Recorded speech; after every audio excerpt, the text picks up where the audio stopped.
महर्षि वाल्मीकि लिखते हैं, भरतलाल जी हुजूम के साथ चित्रकूट की तरफ भारद्वाज के बताए हुए मार्ग पर अग्रसर हो रहे हैं। पर श्री भरत तो आ रहे हैं और इधर श्री राम और श्रीमद् जानकी जी एकांत में मंदाकिनी के तट पर मंदाकिनी की सुष्मी शोभा का दर्शन करके आपस में वार्तालाप कर रहे हैं, एकांतिक पल में है। हे देवी, ये मंदाकिनी की शोभा कैसी दिव्य है। मेरा हृदय तो ये करता है कि इतने वर्षों से मैं अयोध्या रहा हूं, पर अयोध्या के राज्य प्रासाद में भी वो मुझे आनंद की अनुभूति नहीं हुई है जो चित्रकूट की इस गिरिकंदराओं के बीच में मेरी चेतना को प्राप्त हो रही है। यहाँ की वृक्ष, यहाँ की अलकावलियां, यहाँ के सुंदर कुंजलताएं, यहाँ की सुंदर सलिल धाराएं, ये सब मेरे हृदय को आकर्षित कर रही हैं। और सबसे बड़े आनंद की बात है, मंदाकिनी की इस दिव्य धारा में और भी आनंद हो रहा है जब मेरी प्रिया जानकी उसके समीप पर बैठकर मंद मंद स्मित हास बलोकों को प्रकट करती मेरा दर्शन कर रही है। राम ऐसी आनंदमयी चर्चा के साथ जानकी जी के संग वहां विराजमान है। दूर पर उड़ते हुए धूल के झंझावाट का दर्शन हुआ। लखनलाल जी चौकीदारी पर सदा रहते हैं, गुरु हैं, संरक्षण में रहते हैं। उठती हुई धूल को देखा तो एक ऊंचे वृक्ष के ऊपर चढ़कर बड़े ध्यान से देखा ये धूल कैसी उड़ रही है, और ध्यान से देखा तो लगा कि कोई बहुत बड़े जन समूह का आगमन हो रहा है, और ध्यान से देखा तो अयोध्या के ध्वज दिखाई देने लगे। प्रसन्नता हुई, पर तुरंत संदेह भी प्रकट हो गया। और ध्यान से देखा तो आए बड़े बड़े सैनिक परेड करते हुए आ रहे थे, और इसका दर्शन करते ही लखनलाल जी के हृदय में एकदम संदेह की जागृति हुई। भैया राम, आप तुरंत यहां से जाइए, जानकी जी को गुफा में अविराजित करके उनका संरक्षण कीजिए, आप उन्हें लेकर तुरंत यहां से चले जाइए। आज मैं स्वयं युद्ध करके छोड़ूंगा नहीं। लगता है वनवास देने के बाद भी भरत और उसकी मां के हृदय में हमारे प्रति ईर्ष्या समाप्त नहीं हुई है। गोस्वामी जी ने तो यहां और भी कठिन शब्दों का प्रयोग किया है। महर्षि वाल्मीकि भी लक्ष्मण के मुख से भरत के प्रति कठोरता को व्यक्त करने में संकोच नहीं करते। मैं अकेला ही इस पूरी सेना से युद्ध करके आपका संरक्षण करूंगा, और आज बात समाप्त ही हो जाएगी भैया। लगता है इसके बाद भी अयोध्या वासियों को तृप्ति नहीं है। सबसे पहले अयोध्या के सैनिक आ रहे हैं, अयोध्या वासी आ रहे हैं, ये सुनते ही रघुनाथ के हृदय में उल्लास हो गया।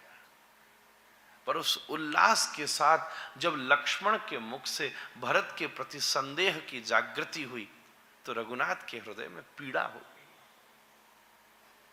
तुम ये क्या कह रहे हो?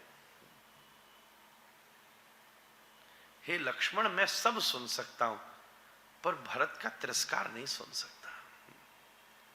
यहां समझने लायक बात यह है, डायलॉग्स तो उनके आपस के हैं, पर समझने लायक बात यह है कि अपने घर के व्यक्ति के संग जब आप रहे हैं तो रहते रहते सदा आपको उसके स्वभाव का परिचय हुआ है।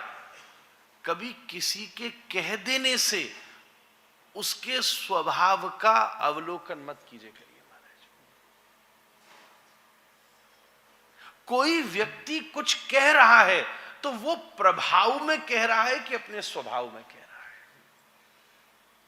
ये जो सुनी बात नाम की चीज है ना, ये बड़े बड़े घरों को बर्बाद कर देती है महाराज। राम जी कहते हैं ये तेरा परसेप्शन है, पर मैं बड़ी अच्छी तरह से जानता हूं अपने भरत को।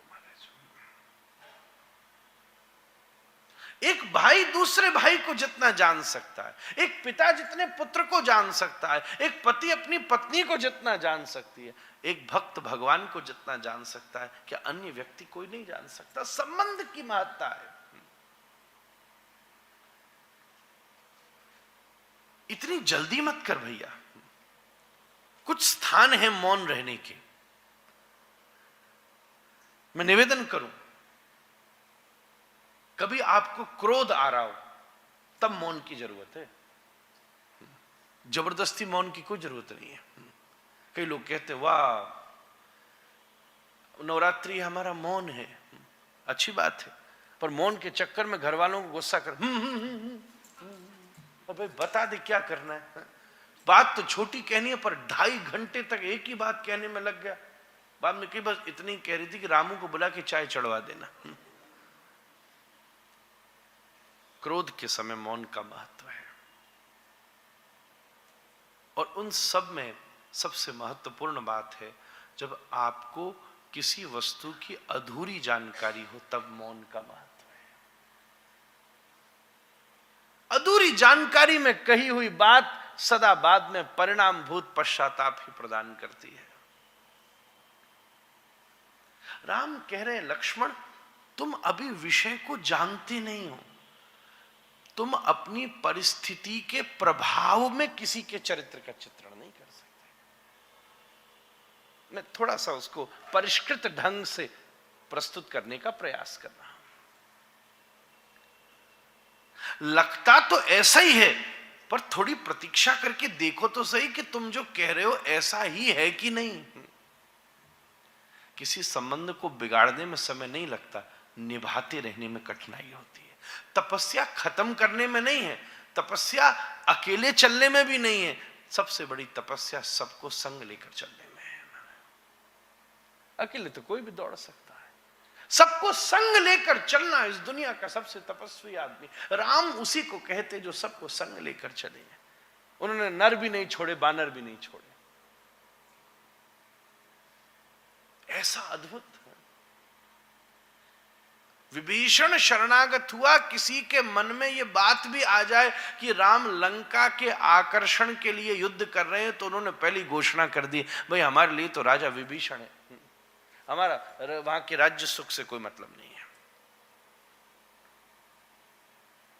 हम इसको नहीं मानेंगे। नहीं, ऐसे नहीं।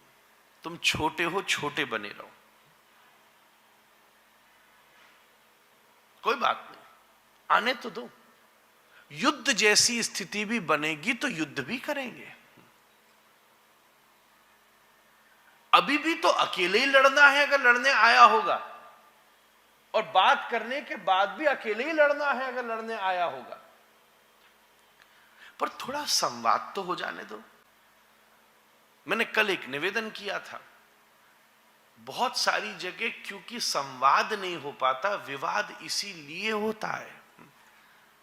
संवाद हो जाए तो विवाद होने की संभावना ही नहीं है।